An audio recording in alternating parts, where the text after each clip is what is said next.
Recently, I was chosen to be a beta tester for the brand new Kodak Ektar H35N half-frame camera from Rito, and I had a blast shooting the pre-production model. When Rito reached out for my feedback on the shooting experience, I mentioned a few things I noticed. Number one, some of my images on the first roll had some motion blur, and number two, some of the shots were overexposed, both of which were the result of an inconsistent shutter. On the second roll, I still got a few shots with motion blur, but the big thing I noticed was the winder really started to tighten up about halfway through the roll, and it wouldn't even let me get through the entire roll, so I had to take the roll out in a dark bag and put it into my developing tank in the bag.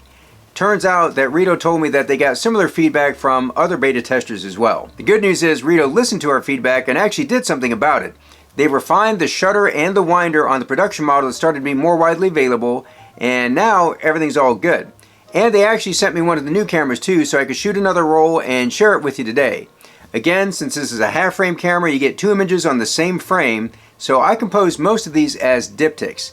Stick around after the images and I'll share with you one more big improvement they made on the new camera.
I'm really happy with the updates they made to this camera. The shutter's a lot more consistent. The winder didn't tighten up at all, so I got through this whole roll of Ektar with zero problems. There's one more improvement I noticed right away. On the original pre-production model, the ring around the lens you used to turn the flash on was pretty tight, so you really had to crank on it. On this new one, it's a lot easier. Now, it's not so loose that you're going to accidentally turn on the flash, so it's still pretty stable.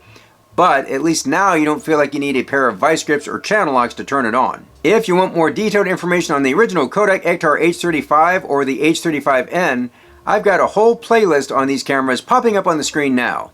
Until next time, do some good, have some fun, and shoot some half frame.